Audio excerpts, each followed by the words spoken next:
మన దేశంలో అణు బాంబుల గురించి కానీ న్యూక్లియర్ ఫిజిక్స్ గురించి చదివే పరిశోధన చేసే వాళ్ళని కొన్ని దుష్ట శక్తులు సైంటిస్టులని హతమారుస్తున్నారు.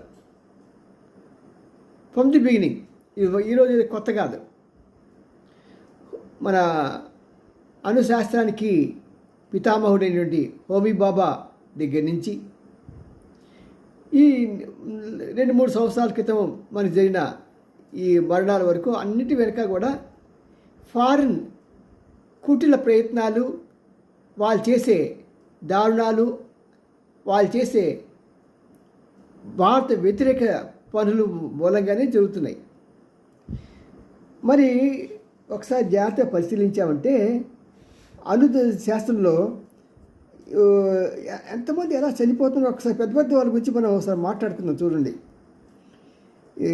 దాంట్లో అంటే లోక్నాథ్ మహాలింగం అనే అతను చాలా గొప్ప శాస్త్రవేత్త.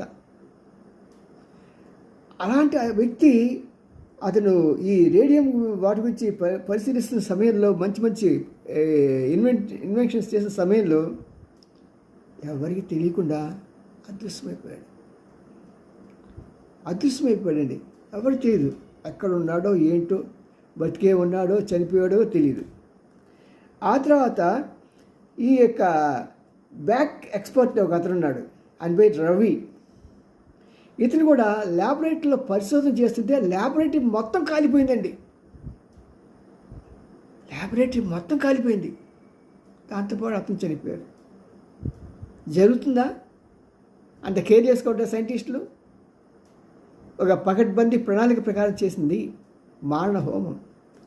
ఇక్కడతో ఆగలేదు.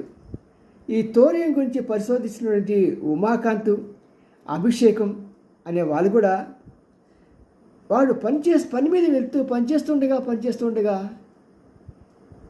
చనిపోయారండి. హోమీ బాబా గారు ఆయన విమానంలో వెళ్తూ చనిపోయాడు. ఆయన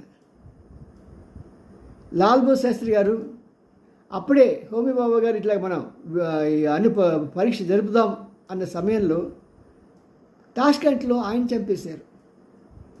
దీని మొత్తానికి కారణం ఏంటి తెలుసా? హోమీ బాబా ఒక తప్పు చేశాడు. ఆయన మాకు కనుక ప్రభుత్వం అనుమతిస్తే 18 నెలల్లో పరీక్ష జరిపి చూపిస్తాం అని అప్పట్లోనే ఆకాశవాణి ద్వారా ప్రకటించాడు. ఎప్పుడైతే ఈ వార్త ప్రపంచ దేశాలు విన్నాయో గడగడలాడిపోయి ఎలాగైనా సరే వాళ్ళకి ఈ పరీక్షలో జరగకుండా చూడాలనే తాపత్రయంతో ఆయన్ని చంపేశారు. అది కారణం. ఒక చిన్న తప్పు